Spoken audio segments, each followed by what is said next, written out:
Good morning students. आज हम कक्षा 7 का पाठ्य नंबर 9 कबीर के दोहे के बारे में पढ़ेंगे।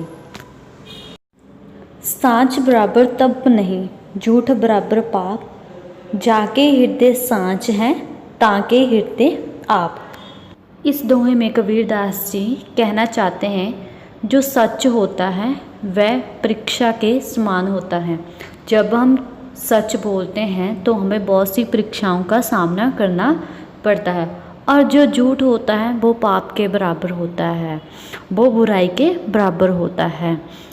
हमें अपने हृदय में झांकना चाहिए, हमें अपने दिल में देखना चाहिए कि हम सच बोल रहे हैं। अगर हम सच बोलते हैं तो हमारे हृदय में भगवान का वास होता है, हमारे हृदय में, हमारे दिल में भगवान का मौजूदगी होती है जब हम सच बोलते हैं।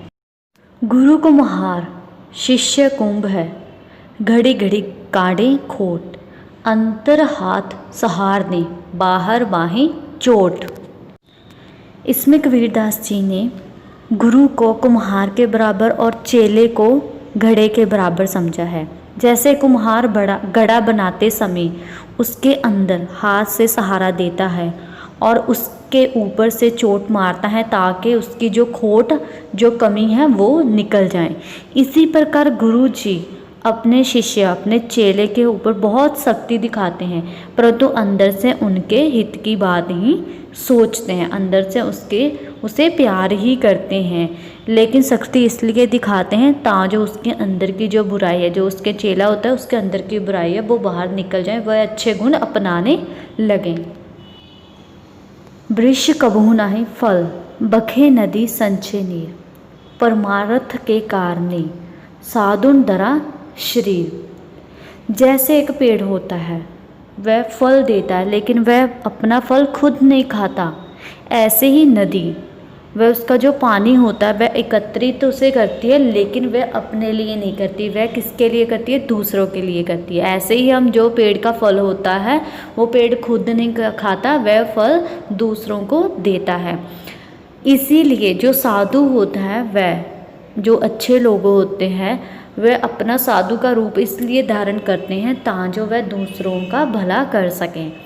इसी तरह वृक्ष, नदी और साधु ये इस संसार में दूसरों का भला करने के लिए ही आए हुए हैं। जो अच्छे लोग होते हैं एक पेड़ और नदी के समान होते हैं, जो धन तो एकत्रित करते हैं लेकिन अपने लिए नहीं, सगों दूसरों के भला करने के लिए वो धन एकत्रित करते हैं।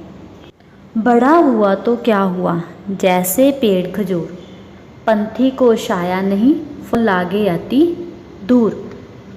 इसमें कबीरदास जी ने कहा है कि कवि के अनुसार, कबीर जी के अनुसार, बड़ा होना तभी सार्थक है जब आप किसी के काम आ सकें। यदि दूसरों का भला नहीं कर सकते तो बड़ा होने का कोई भी फायदा नहीं, कोई भी लाभ नहीं। इसमें कबीरदास जी ने एक खजूर का पेड़ की उदाहरण ली है। जैसे एक खजूर का पेड़ होता है वह बहुत ही बड़ा होता है, परंतु वो हमें छाया नहीं देता, हमें छाया नहीं देता, लेकिन फल तो देता है, वो भी बहुत ऊंचे लगे होते हैं जिस पर हम आसानी पर नहीं पहुंच सकते। इसलिए इसमें कबीरदास जी ने कहा है कि बड़ा होने का कोई फ़ायदा नहीं अगर हम किसी के काम नहीं आ सकें। अति का भला ना बोलना, अति की बलि न चुप, अति का भला ना बरसना, अति की बलि न धूप। कबीर जी इसमें कहना चाहते हैं कि जो लोग अधिक बोलते हैं, बहुत ज़्यादा बोलते हैं, वह दूसरों की बात नहीं सुनते कि दूसरे क्या कहना चाहते, दूसरों के विचारों के बारे में कुछ नहीं सोचते, सिर्फ आप ही बोलते हैं। इसके कारण उनकी शक्ति भी व्यर्थ में जाती है, उनकी ऊर्जा भी बोलने में ही व्यर्थ चली जाती हैं। और जो लोग चुप रहते हैं, अपनी बात भी नहीं रख सकते, वह दूसरे उनका फ़ायदा उठाते हैं और दूसरे उनकी बात भी नहीं समझ पाते। इसलिए इस दोहे में कबीर जी कहना चाहते हैं ना तो हमें ज़्यादा अधिक बोलना चाहिए और ना ही हमें चुप रहना चाहिए। हमें इतना बोलना चाहिए ताकि जो हम दूसरों की आवाज़, दूसरों के विचार भी सुन सकें और हमें चुप भी नहीं रहना चाहिए, हमें अपने विचार दूसरों को बताने चाहिए। साईं इतना दीजिए जामे कुटुम्ब समाए, मैं भी भूखा ना रहूं साधु ना भूखा जाए। कबीर जी इस दोहे में कहना चाहते हैं कि हे परमात्मा, मुझे इतनी धन दौलत दो कि इसमें मैं अपने परिवार का पालन पोषण कर सकूं। मुझे इतनी ही धन दौलत दो जिसमें सिर्फ मैं अपने परिवार का पालन पोषण कर सकूं, इससे ज़्यादा मुझे धन दौलत की ज़रूरत नहीं है। और ना ही मेरा परिवार भूखा रहे, मतलब इतना धन दौलत दो कि उससे मेरे परिवार का पेट भी भर सके और हमारे घर में जो भी अतिथि आया हम उसका भी पेट भर सकें। इसमें कबीरदास जी ने बताया है कि हमें ज़्यादा धन दौलत का लालच नहीं करना चाहिए, हमें उतने ही धन दौलत का हमारे पास उतनी ही धन दौलत होनी चाहिए जिसमें हम अपने परिवार का पालन पोषण कर सकें और हमारे घर में जो आए वह भूखा ना जाएं। निंदक न्यारे राखिए आंगन कुटी छुपाई, बिन पानी साबुन बिना निर्मल करे सुबाई। इसमें कबीरदास जी कहना चाहते हैं जो निंदक होती है, जो बुराई होती है, उन्हें हम अपने घर के आंगन में ही रखना चाहिए।